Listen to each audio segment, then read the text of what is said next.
कागज पर तो बहुत कमजोर है ललन सिंह जी। संगठन दूसरे का चला रहे थे बोरो की आरसीपी का, कि नीतीश कुमार या ललन सिंह या कोई भी नेता अशोक चौधरी को उनके घर में जाने से नहीं रोक सकता है। क्या कहने को कहा था, नाको चने चबवाना, वो था लोहे के चने चबाना, लोहे के चने चबाना पड़ सकता ललन सिंह को। नीतीश ने जानबूझकर दूसरी पार्टी बनाई और अशोक चौधरी का ये बयान कि मेरा पावर कहीं और से आ रहा है, हमको पावर नीतीश कुमार से मिल रहा है, जैसे नीतीश कुमार है वैसे ही अशोक चौधरी का भी मैंने रूपरेखा है। एक तरफ विरोध कर रहे हैं, वहीं पे ललन सिंह को चुनौती दे रहे हैं कि जो करना है कर लो। अरे तू कहे तो जो कबाड़ना है कबाड़ लो, जाओ राष्ट्रीय अध्यक्ष हो जाओ कबाड़। ललन सिंह इतना कमिट हो चुके हैं भाजपा से लड़ने के लिए कि वो पीछे नहीं हट सकते हैं, वो अपने घोड़े वापस नहीं ले सकते हैं। ललन सिंह मनमोहन सिंह नहीं है, ललन सिंह एक विशुद्ध राजनीतिज्ञ हैं जो ताकत अपने आसपास रखना पसंद करता है और जो चुनौती देने वाले और चुनौती को समाप्त कर देता है।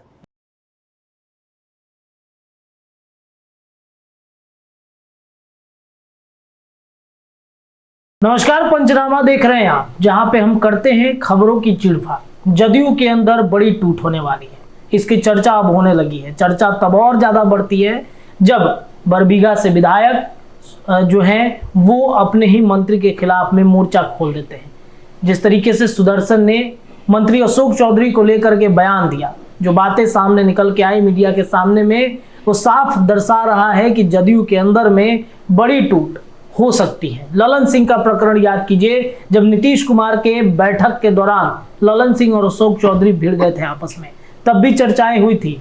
क्या ललन सिंह कुछ बड़ा गेम कर रहे हैं? क्या ललन सिंह चाहते हैं कि जदयू का एक तबका हमारे साथ जाए और आरजेडी में विलय करे? इस बात की चर्चाएं अब तेज हो रही हैं। पंचनामा आज का हमारा इसी विषय पर केंद्रित रहेगा।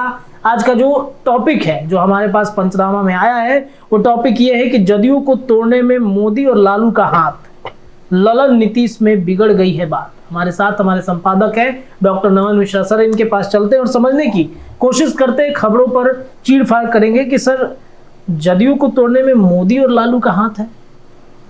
हाँ तो भाई, घर टूटता खाली एक आदमी चलते थोड़ी है जी।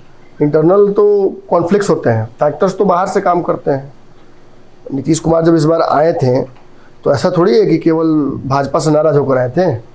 राजद ने कुछ ऑफर भी दिया था, कई बाहरी कारक थे, चिराग पासवान थे, चिराग पासवान का किया हुआ खेल था।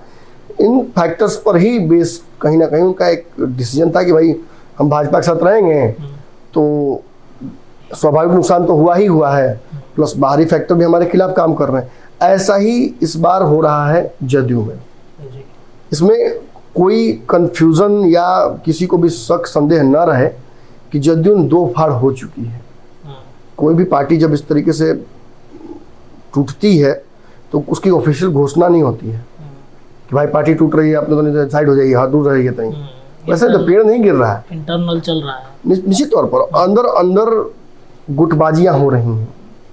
कल हमने बाबा के साथ एक जो पंचनामा किया था उसको आपने भी देखा होगा। कहीं ना कहीं उस पंचनामा में हमने एकदम हाइपोथेटिकल बातचीत की, लेकिन क्या इस बात से इनकार किया जा सकता है कि वो सारी चीजें सच नहीं थी? प्रूफ कई चीजों का नहीं दिया जा सकता है जी। लेकिन इसका मतलब थोड़ी है कि माने वो चीजें नहीं हो रही हैं। जो नास्तिक हैं वो नहीं मानेंगे, लेकिन जो आस्तिक है वो जानते हैं कि भगवान जैसी कोई चीज होती है, प्रूव नहीं कर सकते हैं। ऐसे ही कहीं ना कहीं इस पार्टी में दो गुट बन चुके हैं। वक्त दर वक्त ये चीजें सामने आती रहती हैं। लगभग 1.5 साल से तो मैं भी कहता आ रहा हूं कि एक विशेष बात ये भी है कि हमारे चैनल ने आरसीपी सिंह और ललन सिंह के बीच मनमुटाव को पहले बताया जी। ललन सिंह और उपेंद्र कुशवाहा के मनमुटाव को पहले बताया। अशोक चौधरी और ललन सिंह का मनमुटाव तो मैं कह रहा हूं कि शुरू भी नहीं हुआ था तब हमने बता दिया था कि अब ये मनमुटाव होगा, तय है, अवश्यंभावी है। दो व्यक्ति कितने भी करीबी हों, कितना भी अलग अलग रास्ते पर चल रहे हों, अगर उनकी मंजिल एक जगह आनी है और पहले पहुंचने वाले को ही प्राप्त होगा कोई गिफ्ट, तो कॉम्पिटिटिवनेस तो शुरू ही हो जाता है। इसका मतलब ये नहीं कि जरूरी फटाफटी हो गया दोनों में, लेकिन फटाफटी भी हो गया, राजनीतिक फटम फटा है। जिस तरीके से नीतीश कुमार के सामने ही अशोक चौधरी और इनकी ललन सिंह की लड़ाई हुई, जी। एक बात जान लीजिए, मैं बताता हूँ आपको, ललन सिंह के खिलाफ इस तरीके से कभी किसी ने बोला है क्या? नहीं। इतने दिन से मैं भी पत्रकारिता कर रहा हूँ, बाहर की पार्टी के लोगों ने बोला है, बिल्कुल, मतलब कुछ लोगों ने तो स्तरहीन बातें कही हैं, टिप्पणियां की हैं ललन सिंह पर बाहर से, उसमें राबड़ी देवी का भी नाम आता है, जी। लेकिन अशोक चौधरी पर भी स्तरहीन टिप्पणी हो चुकी है, राबड़ी देवी उसमें नहीं शामिल है, लेकिन फिर भी वो रिश्ता बन जाता है। लेकिन आप एक ही पार्टी में रहकर नहीं कर सकते हैं इस तरीके का बैर। ये इतिहास बताता है, तर्क बताता है, हमें बार बार बताता है कि एक पार्टी में कॉन्फ्लिक्ट होने का मतलब कि एक आदमी को बाहर जाना है। आप कांग्रेस के कई नेताओं को देखिए, बड़े बड़े नेता जी। पार्टी छोड़ने के लिए मजबूर है, छोड़कर हट गए, कोई भाजपा में, कोई कहीं है, सम्मान के लिए, और इसी सम्मान को लेकर लड़ाई हुई। लेकिन ललन सिंह या नीतीश कुमार से लड़कर कोई इस पार्टी में रह जाए, ये नहीं हुआ है। खासतौर पे जब आरसीपी हटे हैं उसके बाद से ललन सिंह थोड़े और ताकतवर हुए हैं, सुपर सीएम का दर्जा उनको दिया था मीडिया ने। तो ऐसे में सुपर सीएम से अशोक चौधरी से एक अदना सा मंत्री बिहार सरकार कैसे लड़ सकता है? लड़ सकता है, कहीं और से पावर मिले, पावर कहीं और से जनरेट हो रहा होता। जी। आप कहते हैं कि छोटा सा एगो ट्रांजिस्टर को छूने से करंट कैसे मार देता है, उस ट्रांजिस्टर करंट थोड़े पैदा कर रहा है, आ रहा है पावर ग्रिड से। पावर ग्रिड से, जी। और पावर ग्रिड से इस पार्टी में कौन है? नीतीश कुमार। नीतीश कुमार के अलावा तो कोई शक्तिपुंज दूर दूर तक इस पार्टी में नहीं है। बिल्कुल नहीं। एक ही ताकत, एक ही एनर्जी नीतीश कुमार है जिसके आसपास ये पार्टी रिवॉल्व होती है, और नीतीश जब तक है तब तक ये पार्टी है, ये सब जानते हैं। बिल्कुल बिल्कुल। तो नीतीश कुमार के सामने ये लड़ाई हुई, नीतीश उसको मैनेज करने की कोशिश नहीं किए होंगे, खबर तो आई थी कि सामने ही दोनों को बिठाकर मैनेज करने की कोशिश की गई। लेकिन किस बात की लड़ाई थी कि ललन सिंह ने कह दिया कि बरबीघा की राजनीति में इंटरफेयर मत कीजिए, मत जाइए वहां। देखिए एक बात जान लीजिए, मैं आपको स्पष्ट बोल दूं, दर्शक भी बात जान ले, ललन सिंह ये नहीं कह रहे थे कि अपने पैतृक घर मत जाओ, वो ये नहीं करते कि तुम्हारा घर है बरबीघा में तो तुम वहां ना जाना, छोड़ दो। बुद्धिमान लोगों के लिए ये समझाने की जरूरत नहीं है, लेकिन जो राजनीति नहीं समझते हैं उस लेवल पे बुद्धिमत्ता में से, उनको समझने की आवश्यकता है कि नीतीश कुमार या ललन सिंह या कोई भी नेता अशोक चौधरी को उनके घर में जाने से नहीं रोक सकता है। ये राजनीतिक तकाजे पे नहीं आती है ये बात कहीं भी, ये उनका व्यक्तिगत चॉइस है कि वो अपने घर जाए कि नहीं जाए। और ललन सिंह क्या भगवान भी नहीं रोक सकते हैं। लेकिन खेल तो दूसरा और कुछ और था, समझाने की बात कुछ और की जा रही थी। आप बरबीघा की राजनीति में इंटरफेयर मत कीजिए, आप लोकल विधायक और लोकल जदयू के लोगों से लड़ाई झगड़ा मत कीजिए, विद्वेष मत पालिए, उनके खिलाफ एनिमिटी का मत रखिए मन में कोई भावना। ये इंटरफेरेंस नहीं चाहते हैं ललन सिंह। इस इंटरफेरेंस की वजह से ललन सिंह का जो क्षेत्र है वो भी डैमेज होगा, भूमिहार वोट है वो भी डैमेज होगा, पार्टी भी डैमेज होगी। ये ललन सिंह को फीडबैक है। और मैंने आपको याद कीजिए, दर्शकों को याद आना चाहिए, मैंने एक बात कही थी ना कि 5 लोगों की टीम, जिसमें अब कितने एमएलसी थे, कितने विधायक थे, हम नहीं बताएंगे फिर बार बार, यादों नहीं हमको कितने विधायक थे, उसमें याद था एग्जैक्टली हमको आंकड़ा, मैं नाम तक उस सबका जानता हूँ कौन कौन था, लेकिन नाम नहीं बता सकते हैं आप। एक आदमी का नाम तो खुल ही गया और बरबीघा विधायक सुदर्शन का तो नाम खुल ही गया था, उसका नाम जान सकते हैं आप। ये पूर्णतः ललन सिंह द्वारा भेजी गई टीम जाकर नीतीश कुमार से मुलाकात की और उसने कहा कि अशोक चौधरी बहुत इंटरफेयर कर रहे हैं। कोई कहा कि दामाद को लाना चाहते हैं, कोई कह रहा बेटी को लाना चाहते हैं, कोई कह पत्नी को लाना चाहते हैं, वो सीट छीनना चाहते हैं, फिर पार्टी में भी मोनोपोली चाहते हैं, हमको डांटते हैं, हमको बोलते हैं ये करो, उनको बोलते हैं वो करो, उस नेता को इंटरफेयर करते हैं, उस नेता को इंटरफेयर करते हैं, संगठन में इंटरफेरेंस करते हैं। अशोक चौधरी का इतना ही इस पार्टी में चलता तो अपने लोगों को संगठन में ऐड नहीं करवा लेते हैं। इन्हीं के लोग दूसरे नेताओं से मिल के आप पैरवी कर अपने संगठन में इंटर किए थे। तो अशोक चौधरी की ताकत यहाँ से बढ़ के इतना कैसे पहुंच गई कि उनके खिलाफ एक जत्था बना और जत्था गया नीतीश कुमार से मिलने के लिए। मतलब कि कहीं ना कहीं अशोक चौधरी को भी ताकत कहीं सी शक्तिपुंज से प्राप्त होने लगी और ललन सिंह उस बात को भांप गए। अब ललन सिंह भाई नीतीश कुमार के साथ घूम रहे हैं अशोक चौधरी, तो आजकल सुपर सीएम टाइप का उनका भी पावर हो गया है, तो ऐसी दो बड़ी ताकतें आपस में लड़ना नहीं चाहती जनरली। लेकिन बार बार जब उसमें पैर फंसा हुआ है ललन सिंह का भी उस मुंगेर वाली राजनीति में, और इस बार तो उनको ललन सिंह को क्या कहते हैं, कहा था नाको चने चबवाना, एक वो था लोहे के चने चबाना। लोहे के चने। तो लोहे के चने चबाना पड़ सकता है ललन सिंह को। अच्छा। इस बार आसान नहीं है मुंगेर में। माने अमित शाह से लेकर चिराग पासवान से लेकर सूरजभान से लेकर अपने पार्टी के लोग से लेकर बाह्य पार्टी से लोग लेकर बाहुबली से लेकर सब कोई एकदम सब इन्हीं को हराने में लगे हुए। अब नया वो पैदा हो गए हैं राजनीति में इनके दुश्मन अशोक चौधरी। अब तो ललन सिंह के लिए लिटमस पेपर टेस्ट कहा था वो। अब तो इतना मुश्किल हो गया कि मतलब एक तरफा लड़ाई हो गई। अब इसमें जीते तो पहलवान क्या जी ललन बाबू कहा जाता है। ललन बाबू होता है कि बिहार में आगे आने वाले 500 सालों में अगर जीत गए तो इनकी मूर्ति भी लगे कहीं, कोई बड़ी बात नहीं है। बिहार के मुख्यमंत्री तो बन ही सकते थे, परिस्थिति बनी थी, कल हमने पंचनामा में डिस्कस भी किया था। लेकिन उस परिस्थिति पर वही तो बात है, नीतीश से कौन राजनीति में वीर है बिहार में जो नीतीश से पार पा जाए। थोड़ी देर के लिए मैं कहता हूं कि अगर स्वयं आ जाए ब्रह्मा भी राजनीति करने के लिए बिहार में, तो नीतीश कुमार हो सकता है उन पे भी भारी पड़ जाए, जितना काट भाज नीतीश कुमार को आता है। और इसी काट भाज का प्रोडक्ट है कि आज पार्टी में कॉन्फ्लिक्ट है और नीतीश फिर भी रिलैक्स होकर एकदम बैठे हुए हैं, कोई दिक्कत नहीं है, सब चल रहा है स्मूथ। क्योंकि नीतीश इस पावर के क्वेरल को एंजॉय करते हैं। अपने नीचे वो चाहते ही नहीं कि किसी एक व्यक्ति के पास ताकत संपूर्ण नहीं कहता कि एब्सोल्यूट पावर हो, और उसी कारण से कहीं ना कहीं ये कॉन्फ्लिक्ट पैदा हुआ है। अब आगे देख लीजिए सर, एक सवाल मेरे मन में ये चल रहा था कि आखिरकार जब ललन सिंह को कमान दी गई होगी, राष्ट्रीय अध्यक्ष बनाया होगा, तो ये चीजें तो ललन सिंह पहले से भी चर्चा में के केंद्र में नहीं कि बहुत अच्छी पार्टी चला रहे हैं, सुपर सीएम उनको कहा जा रहा है, लेकिन अचानक से उनका मन डोल गया। नहीं, ये किसने कहा कि बहुत अच्छी पार्टी चला रहे हैं? ललन सिंह के कार्यकाल में पार्टी टूटी भी। ललन सिंह के कार्यकाल में 3-4 बड़े नेता पार्टी छोड़कर गए।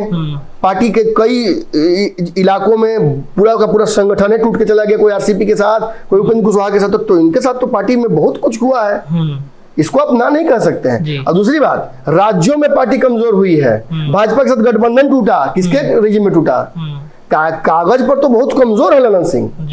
संगठन दूसरे का चला रहे थे, बोरो की आरसीपी का, कुछ दिन पहले तक संगठन में अपने लोगों को इंटर कराया। और इसकी अगर एज अ होल देखिएगा तो एक बड़ा कहा सकता है कि मतलब कार्यकाल में इनके बहुत समस्याएं रही।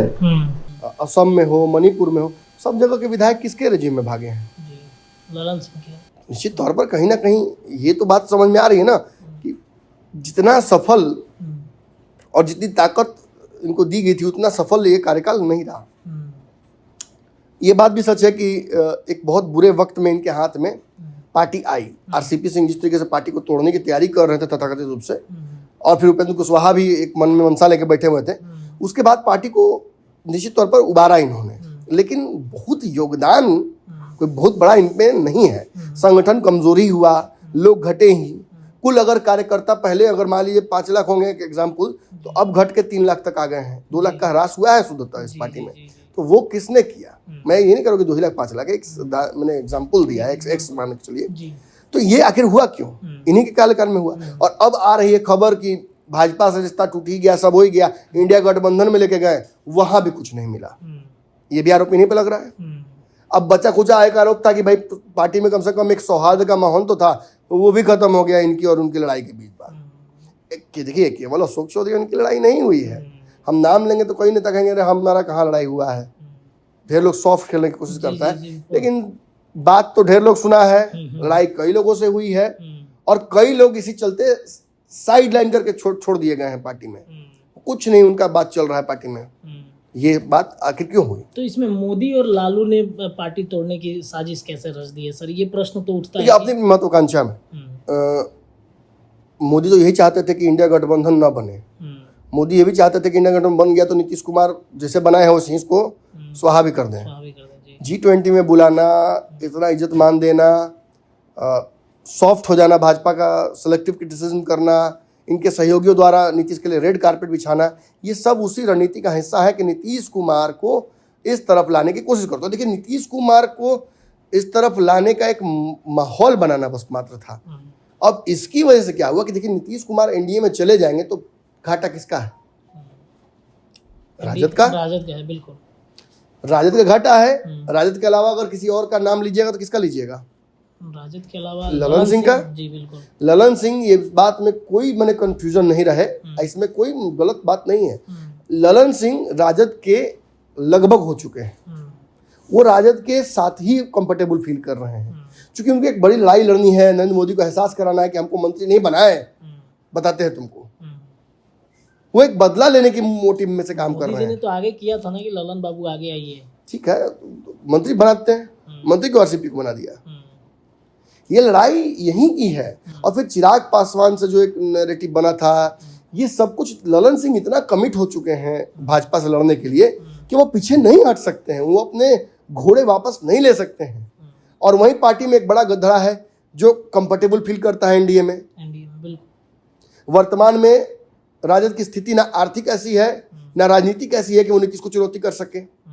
अगर कोई विस्फोट भी करना होगा या तख्ता पलट भी करना होगा तो पूरी तरीके से पुख्ता तैयारी करके ही करना होगा, क्योंकि अगर करते हुए पकड़े गए तो क्या होगा? Court martial. बिल्कुल। और मुझे तो पूरा इस बात का यकीन है कि बीच में एक तख्ता पलट करने की कोशिश की गई थी, जिसमें मुझे लगता है कि शायद ललन सिंह का भी उपयोग करने की कोशिश की गई, पार्टी के कुछ विधायकों को भी जरूर करने की कोशिश की गई, जिसको नीतीश कुमार ने वक्त रहते पकड़ लिया, जिसके चलते नीतीश कुमार ने रिएक्शन के तौर पर बिना ललन सिंह के एक बैठक की, फिर दिल्ली में ललन सिंह को नहीं भेजा जी। और अब कई जगहों पर ललन सिंह नजर नहीं आ रहे हैं। ललन सिंह अगर पार्टी के अध्यक्ष हैं तो पूरे बिहार का दौरा क्यों नहीं कर रहे हैं? पार्टी को मजबूत करने के लिए देश भर में घूम क्यों नहीं रहे हैं? वो पटने में ही क्यों है बैठे हुए? संजय झा को लेके गए थे नालंदा में, इथेनॉल फैक्ट्री का उद्घाटन करवाया, विजय चौधरी गए हुए थे, हर जगह तो ललन सिंह दिखते थे। यही ना बात है कि कहीं ना कहीं नीतीश कुमार को निपटा देने की तैयारी चल रही है ना, कि नीतीश को जाके काशी करवट पलट दो और फिर सब मेरा हो जाएगा। तो नीतीश इतने हल्के थोड़ी हैं। नीतीश ने जानबूझकर दूसरी पार्टी बनाई, और अशोक चौधरी का ये बयान कि मेरा पावर कहीं और से आ रहा है, हमको पावर नीतीश कुमार से मिल रहा है, ये स्थापित करता है इस बात को कि ललन सिंह से भिड़ने के लिए जो ताकत अशोक चौधरी को मिली है या संजय झा को मिली है, या मनाही के बावजूद संजय सिंह का जो कार्यक्रम हो रहा है दौरा राजपूतों का, वो क्यों हो रहा है? एक बड़ा हिस्सा पार्टी में है जो नीतीश कुमार को ये ताकत दे रहा है कि अगर आपके तख्त पलट करने की तैयारी कोई कर रहा है, राजद या कोई भी आपका करीबी, तो हम आपके साथ हैं, हम आपको मजबूत रखेंगे। ललन और नीतीश में बिगड़ गया है मामला पूरे तरीके से, लगभग बिगड़ गया। देखिए, कोई चीज़ परमानेंट नहीं होती है ना, दोस्ती दुश्मनी राजनीति में, लेकिन इतना जरूर जान लीजिए कि जो कल स्थिति आरसीपी सिंह की बन गई थी, इतना ट्रस्ट नीतीश कुमार करते हैं ललन सिंह पर आज भी, लेकिन कहीं ना कहीं राजद के साथ बार बार जो एक सॉफ्ट कॉर्नर है ललन सिंह का, ये नीतीश कुमार को अब चुभने लगा है और ये नीतीश कुमार को परेशान करने लगा है, और इसकी वजह से ही ये परिस्थितियां उत्पन्न हो रही हैं। और आप कॉन्फ्लिक्ट, मैं वही कहूँगा कि ललन सिंह और अशोक चौधरी की लड़ाई, आज तक तो ललन सिंह को इस तरह से कोई चैलेंज नहीं किया था, और अगर आज चैलेंज कर दिया किसी ने, तो आप मुझे बताइए कि क्या इतने लाइटली ले लेंगे क्या इस चीज को ललन सिंह? और अगर अशोक चौधरी भी चाहते कि सब कुछ ठीक रखना है, तो वो एक दिन नहीं चाहते। मैंने देखिए, घर जाइए ना, घर जाते अपने, राजनीतिक कार्यक्रम क्यों किया? और जब जदयू के लोग नहीं पहुंचे, जिलाध्यक्ष नहीं पहुंचे, जदयू के लोग नहीं पहुंचे, विधायक नहीं पहुंचे, तो कांग्रेस के लोगों को बुला लिया, राजद के लोगों को बुला लिया। क्यों? राजनीति करने के लिए ना। तो आपसे क्या मांगा था उन्होंने कि आप बरबीघा में राजनीति करने मत जाइए, और आपने क्या किया? आप बरबीघा राजनीति करने ही गए। हालांकि अशोक चौधरी ने तो बाद में बयान दिया कि नहीं, ऐसी कोई बात नहीं, हमारे बड़े भाई हैं, जो कहेंगे तो जाएंगे। नीतीश के चेला है ना, नीतीश कुमार के चेला है। नीतीश कुमार इस हाथ से इधर बोलते तो इस हाथ को पता चलता है, इसको नहीं पता चलता है।